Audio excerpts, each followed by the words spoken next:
Les doy la bienvenida a Modelo para Armar, el espacio de discusión y reflexión que nos trae Leandro Mora Alfonsín a País Productivo. En este episodio tenemos como invitado a Fabio Ketglas, diputado nacional por la UCR, magíster en gestión de ciudades, director de la maestría en ciudades de la UBA y experto en desarrollo territorial. Argentina ha intentado muchas cosas, y en general no le ha salido bien, con las promociones de tipo clásica, fiscales, etcétera, que ha construido de alguna manera un cierto clientelismo empresarial. El fenómeno del desarrollo está asociado a un modelo de convivencialidad, no solo un modelo productivo. Y salir de la narrativa, acá sí rompo con algo, ¿no?, de la burguesía nacional e ir a la narrativa de los emprendedores globales. Entonces, si vos tenés un modelo que no tiene satisfechos por ningún lado, estás en la peor de las situaciones, ¿no? O sea, no es que tenés ganadores y perdedores, tenés perdedores y perdedores. Quédate en Modelo para Armar, junto a Leandro y Fabio para hablar de cómo organizar el país para el desarrollo.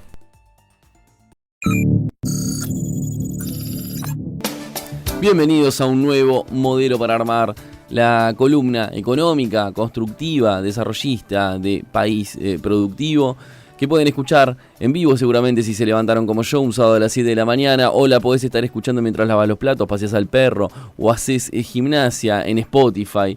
Hoy vamos a hablar uno de los temas top 3 de los temas que a mí más me apasionan en la vida: el desarrollo territorial. Argentina en toda su extensión, Argentina en todo su territorio, este país que tiene un tercio de la población en la milésima parte del territorio, que tiene más de 1 millón de kilómetros cuadrados. ¿Cómo hacer para desarrollarlo de manera integral? Pero no voy a ser yo el que hable de esto, por más que me apasiona, no voy a ser yo la persona que hable de esto, sino que trajimos a uno de los principales expertos, y no solamente por su conocimiento, sino por su actividad política y de praxis política respecto de aportar soluciones e ideas en este sentido. Nos acompaña en este Modelo para Armar el señor diputado nacional por la Unión Cívica Radical, que también es magíster en gestión de ciudades, es director en la maestría de ciudades de la Universidad de Buenos Aires y es experto en desarrollo territorial. Nos acompaña Fabio Ketglas. Un gusto conversar con vos, Leandro, y con la mesa aquí en Argentina para Armar. Bueno, Fabio, muy bienvenido. La verdad, para nosotros es un placer. A ver, en primer lugar, yo lo decía hace un ratito, pero me gustaría tirar ese disparador. Vivimos en un país donde un tercio de la población vive en la 1,4 milésima parte del territorio, que es capital y Gran Buenos Aires. Ese nivel de concentración, que después podemos deshilachar, ¿no? Pero ese nivel de concentración, ¿qué tan obstáculo es para el desarrollo de la Argentina? Bueno, primero hay que entender que ese nivel de concentración, que es de los más profundos del mundo, es un resultado, ¿no? Y es un resultado de un proceso socioeconómico, no es la maledicencia de los dioses ni ninguna fatalidad, digamos, ¿no? Argentina se moderniza económicamente tempranamente, si uno compara con el resto de los países latinoamericanos. En ese proceso de modernización económica juega un rol muy importante la industrialización sustitutiva a lo largo de todo el siglo XX. La industria tiene su propia lógica territorial porque, digamos, vamos a poner comillas acá, la industria es amiga de la aglomeración, es amiga de la escala. Las infraestructuras se amortizan mejor en términos escalares. Y encima Argentina tiene un desarrollo industrial muy concentrado en pocos segmentos de la actividad industrial. Por lo tanto, y remato con esto, sé que la audiencia de este programa lo va a entender, los diferenciales de competitividad que también se expresan como diferenciales salariales son muy significativos. Eso acelera un proceso de migración interna y como resultado de eso se da esa aglomeración tan marcada. Hasta mediados de la década del 70, esa aglomeración venía asociada a datos positivos, digamos, ¿no? O sea, los migrantes internos llegaban al Gran Buenos Aires, conseguían trabajo, por lo general conseguían un trabajo formal, se calificaban en desempleo, accedían al suelo urbano a través del loteo popular, y cuando uno ve en una serie larga de historias familiares, lo que veía era un proceso de enorme inclusión social, y de construcción de dignidad, de calidad de vida, etc. Eso se rompe a mediados de la década del 70 y quizás lo verdaderamente dramático es no habernos dado cuenta tempranamente, digamos, de que ese modelo que cuando la economía crece requiere más dólares y por lo tanto precisa que su industria, que es demandante de dólares para constituir insumos, tiene que producir algunos dólares para poder compensar esa balanza, para romper lo que el público de este programa también debe conocer, que es el stop and go. Eso en los últimos 50 años, números redondos, no fueron una montaña rusa macroeconómica para la Argentina, y esa concentración, que existía desde antes, ya no viene asociada a los elementos de inclusión social, digamos, ya el empleo no es tan formalizado, es más empleo informal, la inflación impide que las familias accedan al suelo urbano, la agregación social se produce de una forma más rústica y más carente de los atributos de vida urbana, de dignidad que tenía antes, y nos da como resultado este gran Buenos Aires de una industria complejo, lo que voy a decir, pero en muchos segmentos de baja competitividad, la necesidad de cerrar el mercado para defenderla y de traer recursos de otras economías, que lo expresó brutalmente y malamente, creo yo, el presidente el otro día en la OIA, pero lo cierto es que de traer recursos de otras economías para compensar los diferenciales de competitividad de la industria. Argentina ahora tiene esta anomalía metropolitana, pero también tiene una enorme posibilidad, Leandro, te lo tengo que decir. Porque hay efectivamente un montón de elementos que son una oportunidad, por ejemplo la minería metalífera, la economía hidrocarburífera, la tecnología de información y comunicación, etcétera, etcétera, que implica desarmar el muñeco metropolitano e ir a una Argentina postmetropolitana, ¿no? Pero sobre ese enfoque, a mí me gustaría preguntarte, vos recién decías, las actividades económicas por un lado, el hecho de la diferencia salarial y eso y cómo provoca migraciones internas. Eso también es hijo, o uno puede presuponer que es hijo, de economías regionales o de enclaves económicos en las regiones del país que estaban desenganchadas o que estuvieron históricamente desenganchadas del circuito económico nacional, de su mirada hacia el mundo o de su mirada hacia los grandes centros de consumo. En cambio, hoy cuando uno habla de estas economías regionales, vos recién decías minería. Yo te sumo energía, te sumo vitivinícola en Mendoza, turismo internacional, turismo en casi todo el país, Mani en Córdoba, no sé, sí. Tengo miles para nombrar. Esa lógica de economías regionales, que ya no son productos, sino que son economías regionales, rompe un poco esto. Ahora, ¿cómo pasamos de existe una economía regional que es dinámica y de la cual podemos sacar dólares, generar trabajo y demás, a que eso explique un desarrollo territorial que exceda solamente lo transaccional? No, y aparte para salir del enclave e ir al desarrollo territorial, no salir a la conformación de una dinámica de agregación de valor, conocimiento, construcción de cohesión social, instituciones jerarquizantes del territorio, etcétera. Argentina ha intentado muchas cosas, y en general no le ha salido bien, con las promociones de tipo clásica, fiscales, etcétera, que ha construido de alguna manera un cierto clientelismo empresarial, ha intentado infraestructura. Acá hay que pensar de otra manera, ¿no? O sea, las economías que van a prosperar son las economías que van a ingresar a los circuitos globales de consumo y de producción, porque la globalidad no está asignada por las normas arancelarias, hay un triunfo cultural de la globalidad. O sea, consumimos en términos globales porque la información circula globalmente, porque vivimos una cultura global. Entonces, es impensable que un pibe que le gusta el básquet no le guste la NBA, o que la gente que le guste el cine no mire Netflix o lo que fuera. Entonces hay un triunfo cultural de la globalidad, y en esa lógica, la Argentina, si vos decías el maní, etc., yo digo la cuenca legumbrera, o sea, están las cadenas de valor que ya existen y las cadenas de valor que podrían existir, digamos, en Argentina. Ahora, lo cierto es que la transición, todo el mundo sabe lo que tenemos hoy, está sobrediagnosticado, y más o menos hay un consenso en torno de qué modelo territorial quisiéramos tener, en términos de que, digamos, siguiendo el discurso constitucional, nos gustaría que en todo el país las posibilidades de desarrollo sean relativamente homogéneas en Argentina, es parte del sueño federal argentino. El tema es el costo transicional para ir del punto A al punto B. ¿Por qué? Porque la Argentina todavía tiene mucho empleo industrial. Esta Argentina metropolitana, que puede ser poco competitiva, lo que vos quieras, es una Argentina que está construida. Entonces, yo creo que hay que pensar, yo lo digo medio literariamente, el tema de los 200 tandiles, etcétera. hay que pensar seriamente. El primer tema que hay mucho, atrás de esa frase simple hay mucha reflexión. ¿Por qué 200? Porque no tiene que ser un fenómeno, si es muy específico tiende a fracasar porque se le va a producir una aglomeración imposible de sostener por parte de los gobiernos locales la presión social. Si fueran 5 casos, si hubiera 5 Tandiles, en 20 años lo tendrían todos conurbados, etc. Tiene que haber un fenómeno que se replique mucho. ¿Por qué Tandil? ¿Por qué pongo como ejemplo Tandil? Por la diversificación de su economía y por la fenomenología de tipo institucional, digamos. No es solo agregación de valor económico.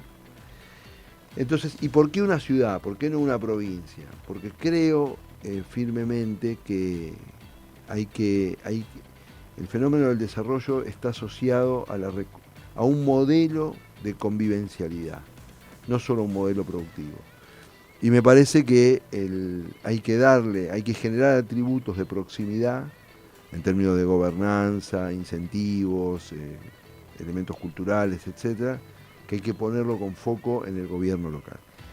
Ahora, Argentina, eso tiene que ser la épica de una generación, no debería ser el programa de un partido. El reequilibrio territorial, así como la ley 1420, digamos, se transformó en la épica del país. El reequilibrio territorial argentino no debería ser ni de derecha ni de izquierda, debería ser, tenemos un país que podemos aprovechar, es lícito, es legítimo, es justo que los argentinos nazcan donde nazcan, tengan oportunidades.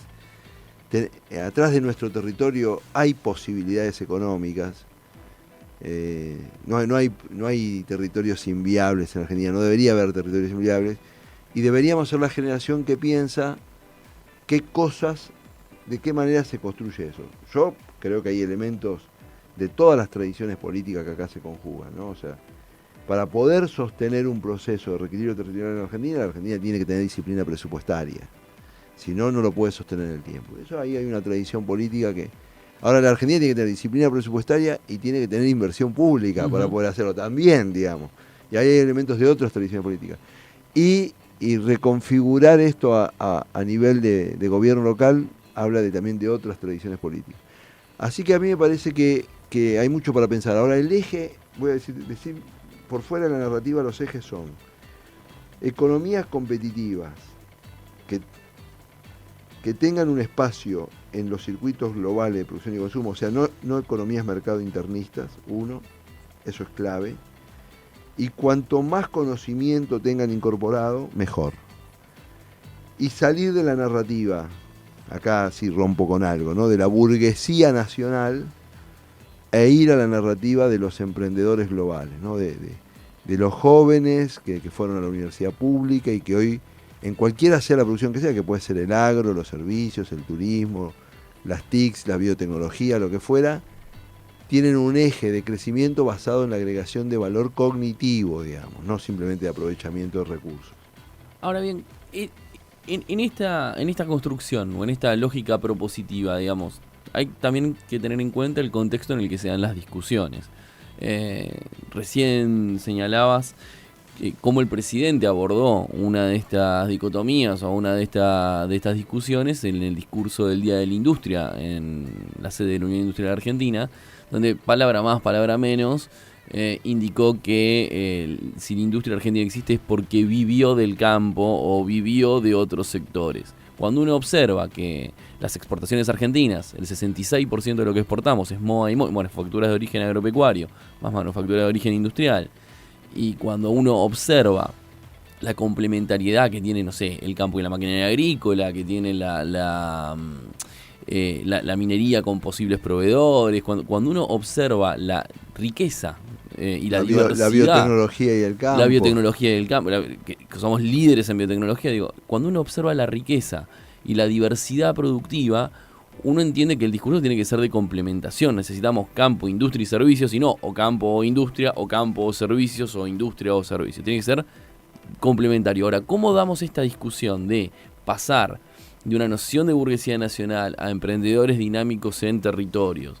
¿Cómo damos esta discusión de economías competitivas donde se equilibre mercado interno con mercado externo y demás, en un contexto donde la discusión se vuelve polar y se vuelve agresiva. Hay que tratar, eso no hay, vos sabés que contra la maldad, contra la ira, contra la bronca no hay vacuna, ¿no? O sea, uno, y no hay que ponerse admonitorio ni levantar el dedito, es en acto, digamos. Yo invito a una conversación, por ejemplo, Toyota, eso es explícito, no hay que...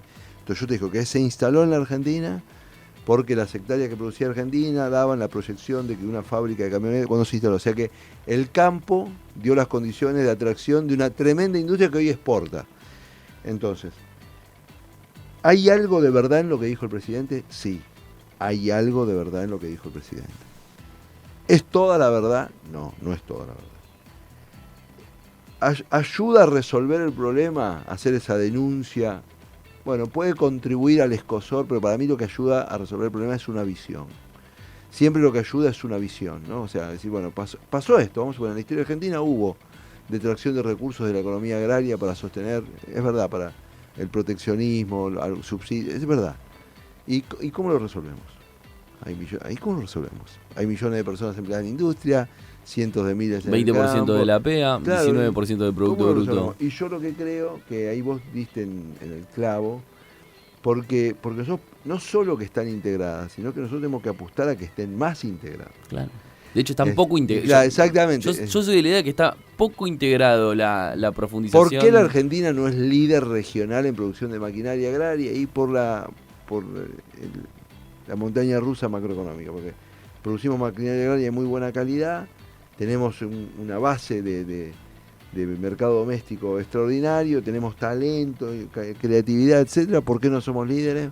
Por la montaña rusa macroeconómica. Ahora Argentina podría estar exportando un montón de bienes industriales, porque las maquinarias agrarias son bienes industriales, si salimos de esa inestabilidad macro. Eso tenemos que, y sabemos que salir de esa inestabilidad macro es una complejidad, porque, como le pasa al presidente, estamos con reservas negativas, etcétera, porque tenemos una situación de fragilidad por nuestro modelo de inserción a la economía global en términos siempre de reserva.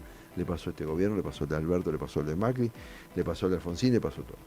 Entonces, probablemente ese horizonte a mediano plazo se despeje un poco con vaca muerta. Ahora, todas esas cosas son condición de oportunidad. O sea, tener vaca muerta, tener una buena cosecha, tener buenos precios, esas son condición de oportunidad. Lo que te hace la diferencia es si vos podés instalar una visión. Y la visión que tenemos que instalar es, el territorio que tenemos es una enorme oportunidad, hay una pulsión significativa por los jóvenes de clase media, educados, etcétera, por vivir fuera de las áreas metropolitanas. No para irse de paseo, no para comer lechuga orgánica, sino porque es una apuesta en la que combinan calidad de vida, modos de vida, talento, etcétera. Argentina tiene ciudades. Argentina podría ser un receptor neto de migrantes digitales fenomenal, porque yo me imagino que debe haber pocas ciudades en América Latina de mejor calidad de vida que Trenquelauquen, para poner un ejemplo, o que Rafaela. Entonces de repente un joven chileno, uruguayo, peruano, ecuatoriano se vienen a vivir a Trenquelauquen, donde tienen colegio bilingüe, colegio público, estándares de seguridad europeos, etcétera, y gana $2.000 y pico o $3.000 y vive muy bien. Y Argentina podría proponerse tener 1 millón de migrantes digitales. Si Argentina tiene 1 millón de migrantes digitales, son contribuyentes tributarios, dinamizan la cultura. Hay empresas a las que le vendría mejor estar radicado en Argentina si están ese 1 millón de migrantes digitales acá y no en otro lado. Entonces, cuando yo digo tiene que triunfar una visión y tenemos que emprender esta epopeya, y por supuesto que hay que hacer cálculo. Yo no soy un negacionista del Excel ni del cálculo económico, pero si no hay una narrativa que nos conduzca hacia la refederalización como epopeya sociocultural, como sueño de esta generación, para que la Argentina esté más integrada. Los riesgos de la hiperconcentración, vos los planteaste en términos estadísticos, en tan poco territorio, tanto. Hay una dominancia política en algún momento, por ejemplo, de los varones del conurbano, que te rompe la agenda. Hay riesgo democrático, hay colapso de servicios públicos, hay problemas de gobernabilidad. O sea, este modelo territorial no satisface a los habitantes del AMBA y no satisface a los habitantes de las provincias. Entonces, si vos tenés un modelo que no tiene satisfechos por ningún lado, estás en la peor de las situaciones, ¿no? O sea, no es que tenés ganadores y perdedores, tenés perdedores y perdedores.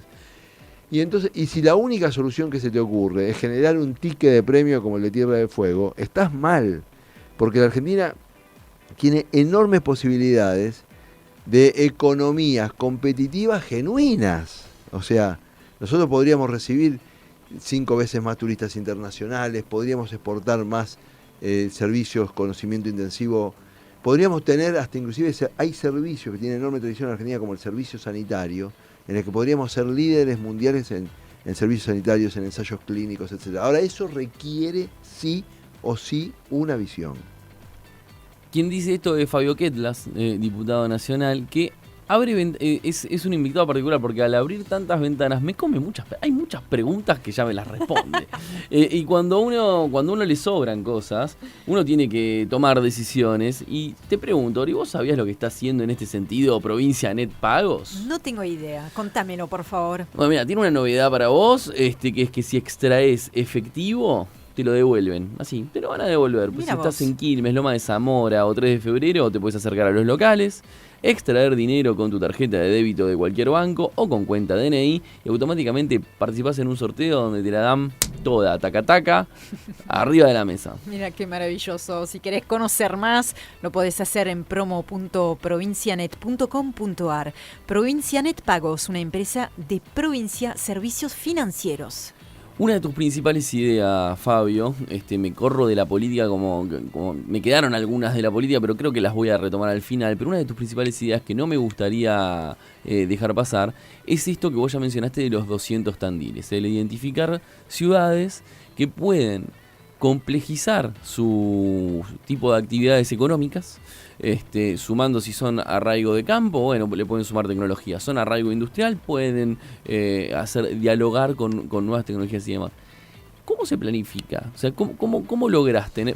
Uno, ¿por qué Tandil? ¿Por qué siempre hablamos de Tandiles? Me gustaría que lo expliques porque capaz que yo ya lo tengo en la cabeza, pero la gente no. Y segundo, ¿cómo generás ese aspiracional por ciudades?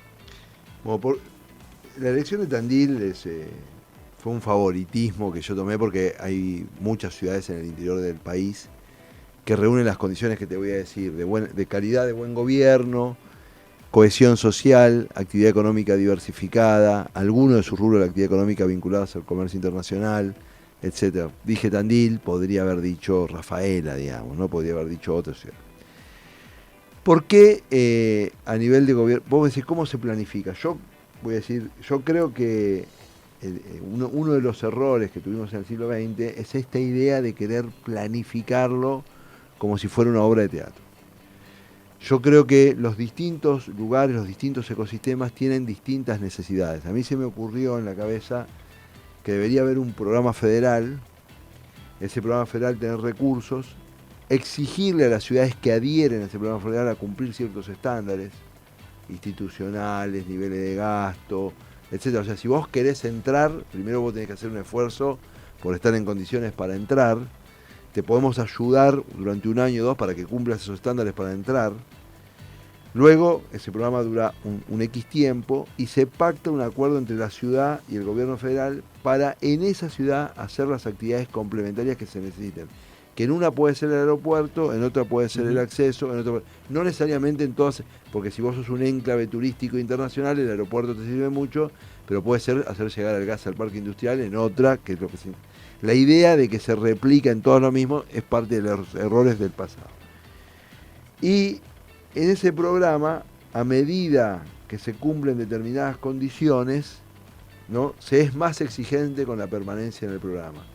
Te damos esto para resolver este problema, este cuello de botella para tu economía, pero ahora te exigimos una cosa más, en términos de simplificación normativa, simplificación tributaria, inversión en capital humano, etc.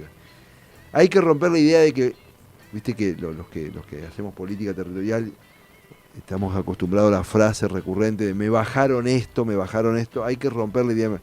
Hacés un esfuerzo para juntos, gobierno federal, provincial y local, constituir una dinámica de desarrollo, o sea, generar condiciones de inversión, calificación, inserción a mercados internacionales, agregación de valor. Se puede hacer, este programa podría empezar no con 200, podría empezar con 20 localidades, claro, ¿no? Y al otro año califican otras 20 y al otro año califican otras 20. ¿Requiere inversión pública? Por supuesto, requiere inversión pública. Sobre todo en infraestructura, ¿no? Sobre todo en infraestructura. Nosotros tenemos muchas ciudades del orden de 20.000, 30.000 habitantes que para esa... Perdón. Significa invertir en infraestructura, pero como invertir en infraestructura es para qué, implica toda una definición en términos de especialización territorial también. Quiero esta infraestructura, entonces me preparo para recibir turistas o me preparo para hacer un nodo logístico. Y soy bueno en eso, soy eficiente en eso, cumplo un rol en eso, etc. ¿Y qué pasa, perdón, con algún... Te pongo un ejemplo que me pasó en la gestión cuando me tocó ser director de política industrial. Olacapato, Salta, último enclave de la Argentina antes de llegar a Chile, cerca de las explotaciones mineras y al mismo tiempo no tan lejos de las ciudades como para moverse.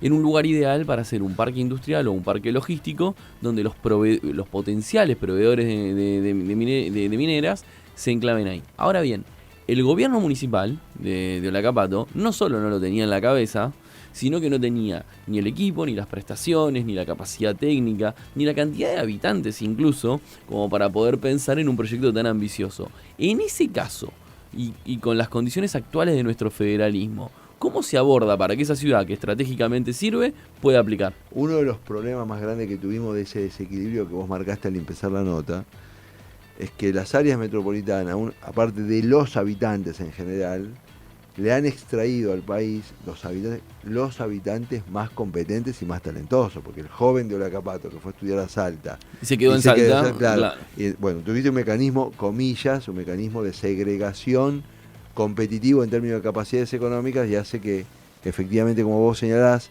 y a veces le pasa a los turistas extranjeros cuando vienen y dicen, este país está todo por hacer, ven oportunidades y dice, ¿quién los hace? Bueno, yo creo que por eso hay que empezar con 20 y no hay que empezar con 200, porque hay algunas ciudades que están enmarcados en una dinámica en que si uno hace lo preciso, el proceso de aceleración de su inserción al desarrollo es muy acelerado, y hay otras que están muy atrás. Y también hay una dinámica temporal, ¿no? Olacapato no lo conozco, me suena que es una localidad muy pequeña, etcétera, que son las brechas a cerrar son muchas, pero en muchos lugares, voy a contarte un ejemplo concreto, las brechas a cerrar eran dar el golpe correcto en el lugar correcto, claro, ¿no? El ejemplo más claro es la exigencia de Néstor Kirchner a Carlos Menem del aeropuerto del Calafate. Cuando se hizo el aeropuerto del Calafate tenía 5.000 habitantes. Y el aeropuerto del Calafate era el sexto aeropuerto en dimensiones de la Argentina, cuando Calafate era la ciudad número 180, ponele. Claro. Pero Kirchner advertía que un cubito de 200 kilómetros cuadrados no hay en todos los lados, ¿viste? Y que eso iba a ser atractivo, etcétera. Pero que si vos tenías que ponerle 30 horas de micro nunca iba a pasar, y tenías que tener eso. Y eso fue pegar en el lugar correcto, con la intensidad correcta, etcétera. Es una inversión importante, bueno, y fue jugar a ganador, porque el atractivo de Perito Moreno es indudable, etcétera. Ahora, en muchos lugares de la Argentina, donde una obra de infraestructura, o en muchos lugares una recalificación de los recursos humanos, o una articulación público-privada adecuada. Mira, otro ejemplo claro es el ejemplo de Vaca Muerta. O sea, hasta que no se constituyó el paraguas de acuerdo entre el gremio y las cámaras, el petróleo estaba, la posibilidad de invertir estaba, y se precisaba un marco institucional. Bueno, pero Añelo es un ejemplo de que no, por ejemplo, no creció la estructura de la ciudad, y no solo Añelo, Neuquén capital, saturación de autos, te pongo un asterisco, mala planificación. Te pongo un asterisco. Mira, en la industria hidrocarburífera menos, y la industria minera decididamente, en los últimos 70, 80 años, dejaron, o sea que cuando nació el petróleo, la explotación petrolífera, sucediendo al carbón, y tradicionalmente la minería, ahí fundaban pueblos, fundaban localidades, explotaban la mina, esa localidad tenía una vida que seguía siempre el ciclo productivo de la mina. Y en las últimas 7, 8 décadas dejaron de hacerlo. La gente vive en containers, se hacen campamentos de mejor calidad, de peor calidad, cada vez son de mejor calidad, hay que reconocerlo, etcétera. Porque como saben que llega un momento en que eso es una economía que concluye, digamos, porque es extractiva, etcétera. Una cosa es desmontar 20 containers y ponerlos en el tráiler y sacarlo, y otra cosa es desarmar una localidad con arraigo, con historia, etcétera. un poco esa lógica está lamentablemente ahí y eso para Nieu. Para Neuquén yo creo que hay un déficit de gobierno provincial y nacional, porque en el ciclo que queda de producción de vaca muerta, que como mínimo son 30 años más, Neuquén tiene que constituirse en una ciudad muy significativa al servicio de la producción hidrocarburífera y más, y al servicio de sus ciudadanos, no solo de la producción hidrocarburífera. Y aprovechar este ciclo de riqueza excepcional en todo sentido, en términos de ahorro, inversión, calificación de personas, construcción de economías alternativas, etc. Yo creo que no deberíamos repetir el error de pensar que es para siempre, ¿no? Los gobiernos a veces tienen la sensación de que son situaciones que normalizan situaciones que son excepcionales. O sea, Neuquén está viviendo una situación excepcional, digámoslo. Te hago la última pregunta, Fabio, y te digo qué me queda fuera. Me queda fuera todas tus ideas sobre inmigración, que algunas pastillitas tiraste que me parecen bárbaras y que en algún otro episodio que quiero hacer doble clic. Quedan afuera algunas réplicas extras sobre esta cuestión política la cuestión integradora, sobre lo que no sobran regiones y no sobran sectores. Pero quiero ir a un punto que me parece central para que cualquier planificación territorial sea exitosa. Yo creo, y esto lo hemos charlado acá con Marcelo Leiras, incluso en paz descanse, en este mismo podcast, que el federalismo hoy en Argentina está asistiendo a una fase que se parece más a una confederación que una federación. Hay como una fuerza centrífuga que aleja a las provincias, ya sea expresiones políticas provincialistas, o cuando alguien te discute en nombre del federalismo, está discutiendo de los intereses de su ciudad o de su provincia, y no de la provincia de al lado.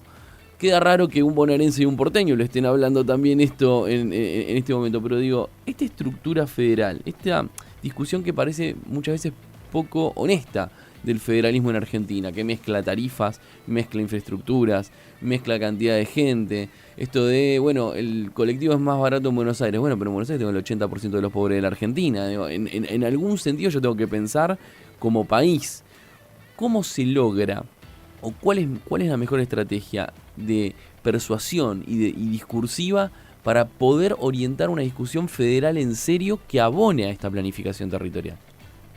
Argentina tiene un federalismo fallido. Y te voy a decir por qué tiene un federalismo fallido. Si uno ve el mapa mundial, hay más o menos 30 países federales. Y ve en los países federales donde, comillas, pongo grandes comillas, funcionan en el sentido que generan bienes públicos adecuados, la calidad institucional es buena, etc. Son 6 o 7. Canadá, Australia, Estados Unidos, Suiza, Alemania.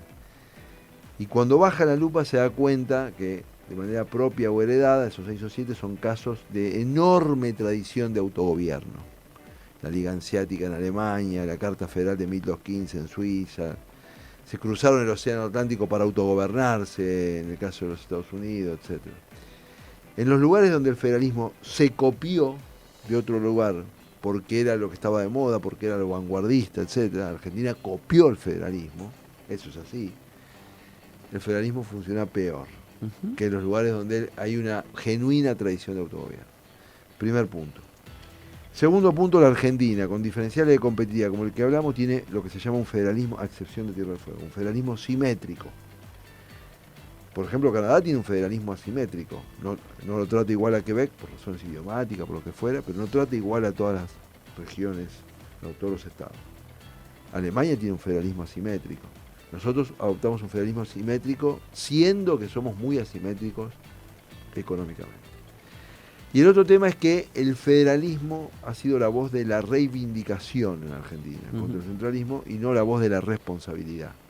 El autogobierno no es visto como responsabilidad, sino como reivindicación frente al centralismo. Entonces tenemos muchos problemas, porque es una cuenta infinita. Es decir, vos, el bondi, tal cosa, pero 23 hospitales en la capital que fueron construidos con fondos federales, o el Teatro Colón que fue construido con fondos federales, o lo que fuera. Entonces tenemos una cuenta muy mal hecha. Ahora, para adelante, es como lo de Milei en la UIA. Esa descripción no nos sirve, porque ¿qué vamos a hacer? ¿Le vamos a poner ruedita al Colón? No, tenemos que pensar algo. Y pensar ese algo es pensar cuáles son las responsabilidades del gobierno federal en que el país sea equilibrado, cuáles son las responsabilidades provinciales, cuáles son las responsabilidades locales, y hacer una pedagogía del federalismo como autogobierno y como responsabilidad. Fabio Ketlas es quien hace estas reflexiones. Agradecerte muchísimo, Fabio, tu presencia acá. Un lujo tener un diputado nacional con tanta densidad de contenido respecto a un tema clave como el territorio. Un saludo para Juan Soldano en este capítulo de Modelo para Armar y nos despedimos de este pedacito de País Productivo y nos vemos la próxima con Scarlett Johansson de invitada, Margot Robbie. Sí, ¿por qué no? Veremos. Hasta acá llegamos con este episodio de Modelo para Armar, edición 2024. Seguinos escuchando para construir juntos este espacio de reflexión sobre el futuro del país.